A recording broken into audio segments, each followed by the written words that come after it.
Baik, Assalamualaikum warahmatullahi wabarakatuh. Nama saya Amiruddin SPDGR, calon guru penggerak angkatan 10 dari Kabupaten Bulukumba. Pada kesempatan ini saya bersama teman sejawat Pak Tamrianto SPDGR. Beliau adalah guru bahasa Indonesia. Apa kabar Pak Tam? Ya, alhamdulillah. Baik. Alhamdulillah. Baik Pak, saya meminta waktunya Bapak sejenak untuk persiapan praktek supervisi yang akan saya lakukan di kelas Bapak nantinya, yakni pada tahap pra-observasi. Nah, rencana Pak Tamrianto akan mengajar di kelas mana Bapak? Baik, jadi saya akan mengajar di kelas 82. Baik, langsung saja Pak. Di materinya Bapak yang akan Bapak ajarkan nanti itu materi apa Pak? Jadi untuk saat ini materi saya masih di bab 1, yaitu menulis teks laporan hasil observasi, dengan subbabnya yaitu mengenal tanda baca dan penulisan kata berbahasa asing dan daerah. Oke, baik Pak. Selanjutnya tujuan pembelajaran yang Bapak ingin capai di pembelajarannya Bapak apa Pak? Jadi tujuan pembelajarannya yaitu peserta didik mengenal tanda baca dan penggunaan tanda baca, serta peserta didik dapat mengetahui kata-kata berbahasa asing dan daerah. Oke, baik. Terus area pengembangan yang Bapak hendak capai pada pembelajarannya Bapak apa saja Pak? Untuk area pencapaiannya yaitu yang pertama adalah pengetahuan. Jadi peserta didik itu mampu untuk mengetahui tanda baca dan kata serapan. Yang kedua, untuk keterampilannya, peserta didik mampu menemukan kata-kata bahasa asing dan daerah dalam sebuah teks laporan hasil observasi. Kemudian untuk sikap dan karakternya yaitu karena ini adalah kerja berpasangan, jadi ada sikap karakter gotong royong dan kreatifnya. Baik. Gitu Pak. Oke, selanjutnya di pembelajaran di kelas nanti strategi-strategi apa saja yang Bapak persiapkan untuk menyampaikan materi di kelas Pak? Jadi yang pertama yang saya siapkan itu adalah perangkat pembelajaran. Kemudian menyiapkan PPT untuk bahan ajar. Kemudian pembagian kelompok yaitu dengan berpasangan. Jadi saya menggunakan model pembelajaran problem based learning. Oh iya. Baik, jadi nanti strateginya Bapak membentuk kelompok ya Pak. Kemudian metode pembelajarannya menggunakan PBL, PBL. Problem Based Learning. Oke, terima kasih atas waktunya Bapak untuk perbincangan di pra-observasi ini. Saya nanti akan bergabung di kelasnya Bapak pada saat Bapak menyampaikan materinya di kelas. Sampai ketemu di kelas Bapak. Terima kasih. Oke Pak. Assalamualaikum warahmatullahi wabarakatuh.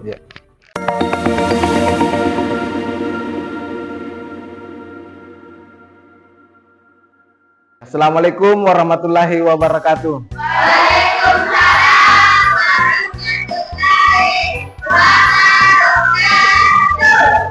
Oke, silakan ketua kelas disiapkan, kemudian dipimpin doa.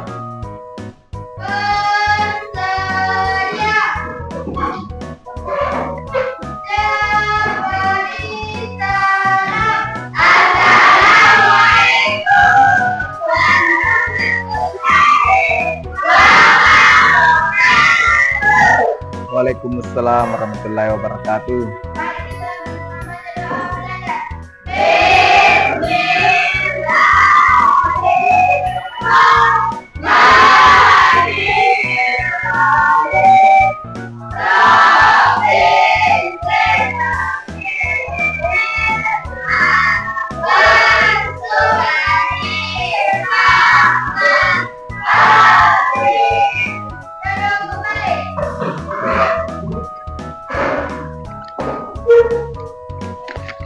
Ya baik, sebelum kita memulai pelajaran, saya terlebih dahulu cek kehadiran. Ketua kelas, siapa yang tidak hadir?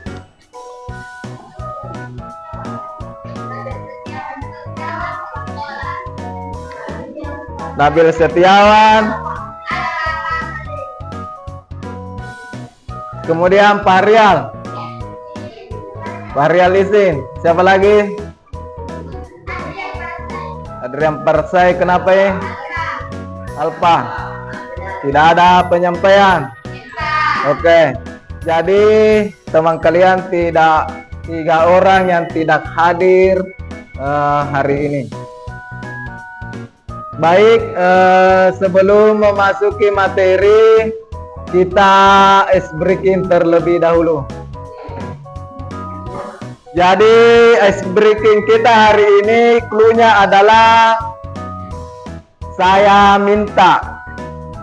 Jadi nanti ada kata-kata saya minta, baru kalian bisa lakukan apa yang saya perintahkan. Jadi harus ada kata saya minta deh. Jadi lakukan apa yang saya katakan, tetapi harus didahului dengan kata saya minta. Oke, kita mulai. Saya minta tepuk tangan 2 kali. Tepuk tangan 3 kali. Harus ada kata saya minta. Oke, ulangi. Saya minta tepuk tangan 3 kali. Naikkan tangan kanan. Saya minta naikkan tangannya dua-dua. Oke, diturunkan tangannya. Oke, sudah konsentrasi semua. Sekarang kita lanjutkan materi kita pada hari ini. Jadi kita masih berada di bab pertama, yaitu teks laporan observasi. Tetapi sekarang kita sudah masuk subbab 6, yaitu mengenal tanda baca dan penulisan kata berbahasa asing. Jadi ini adalah subbab kita. Jadi dengan tujuan pembelajaran kita hari ini adalah diharapkan kalian mampu mengenal tanda baca dan penulisan kata berbahasa asing dan daerah yang ada pada sebuah teks laporan observasi. Oke, sekarang kita masuk pengertian tanda baca. Ada yang bisa baca di atas? Oke, baca.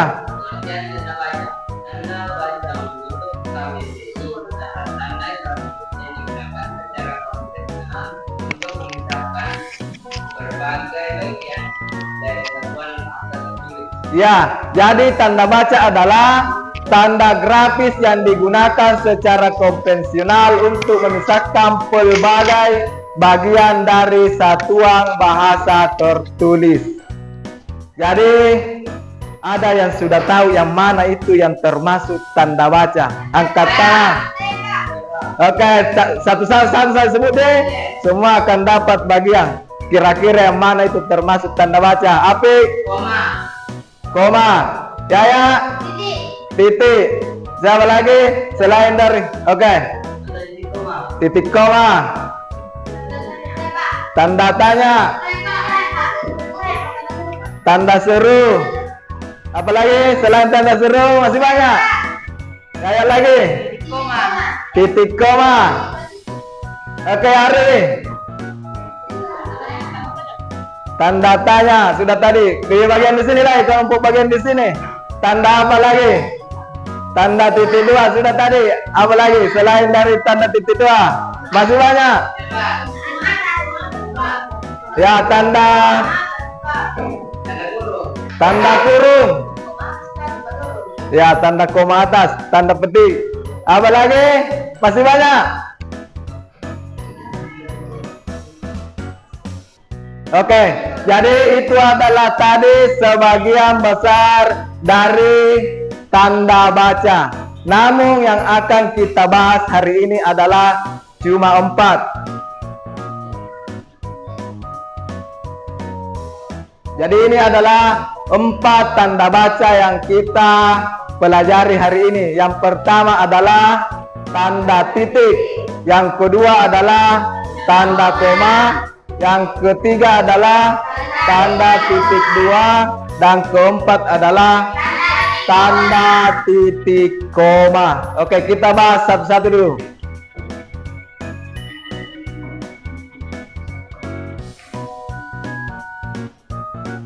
Yang pertama adalah tanda titik. Coba baca dulu Nurul. Tanda titik. Tanda titik digunakan sebagai apa?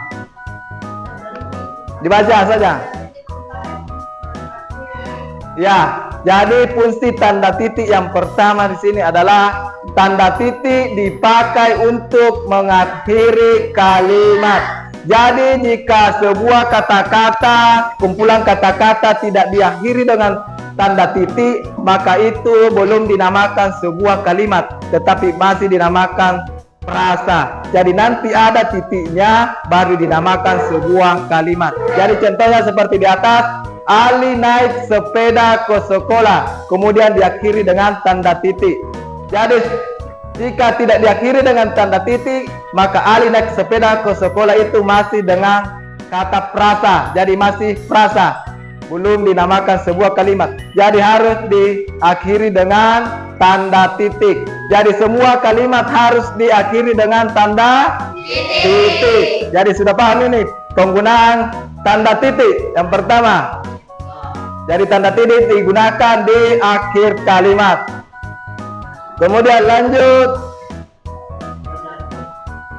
tanda koma. Coba Ari baca penggunaan tanda koma. Ari Jahari. Ya. Ya, enggak apa-apa sampai di buku. Tanda koma digunakan untuk pemerincian tiga unsur atau lebih. Ya, jadi tanda koma ini digunakan untuk memerincikan tiga unsur atau lebih yang digunakan dalam kalimat. Yang mana yang dimaksud ini yang tiga unsur? Jadi ini yang dimaksud tiga unsur. Contohnya, ibu pergi ke pasar membeli sayur, ikan, dan buah. Yang mana yang masuk tiga unsur ini? Sayur, ikan, dan buah. Jadi setiap satu unsur harus ada tanda koma di sini.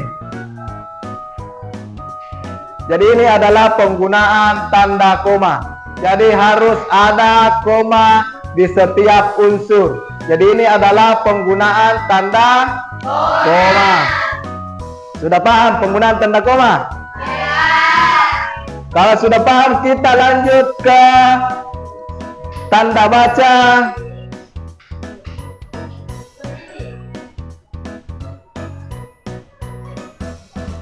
Tanda titik dua. Siapa mau baca?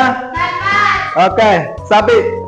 Tanda titik dua. Pakaian diakhiri pertanyaan diikuti dengan pemerincian. Bukan pertanyaan, pernyataan.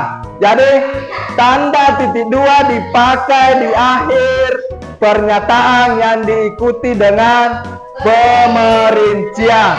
Jadi contohnya di sini ada, kami memerlukan alat tulis titik dua, pensil, pulpen, kertas, peruncing. Jadi ini yang dinamakan pemerincian. Jadi ini adalah rinciannya 1, 2, 3, 4. Jadi 4 rinciannya. Jadi harus ada tanda titik dua di sini.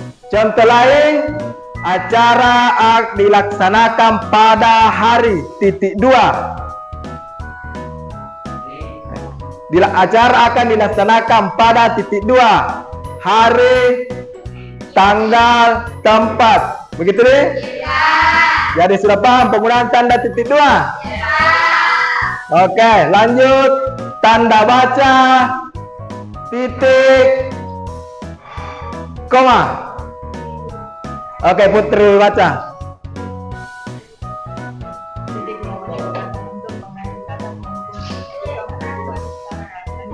Ya, jadi tanda titik koma digunakan untuk pengganti kata penghubung yang menunjukkan hubungan setara dalam kalimat. Jadi yang mana yang masuk kalimat setara? Yang ini. Ayah pergi ke sawah, ibu masak di dapur. Seharusnya ada kata apa di sini? Kata-kata, bukan tanda baca. Ayah pergi ke sawah dan ibu memasak di dapur. Jadi ini adalah titik koma pengganti kata penghubung dan. Jadi ini yang dinamakan titik koma sebagai pengganti kata penghubung. Jadi bisa lah titik koma saja di sini menggantikan kata hubung. Sudah paham tak? Jadi ini sudah kita bahas 4 tanda baca. Sebelum saya kasih tugas, ada yang ingin bertanya? Ada yang ingin ditanyakan? Oke, jadi ini sekarang ada tugas berpasangan. Kalau berpasangan berapa orang? 2. Siapa yang tidak pasangannya? Ya, Putri pindah ke sana Sudah dilihat semua? Jadi ada sebuah kalimat tak? Ini kalimat ini tidak lengkap tanda bacanya. Jadi kalian isi tanda baca apa yang cocok kira-kira. Saya kasih contoh di nomor 1. Pagi ini aku naik sepeda ke sekolah. Kira-kira tanda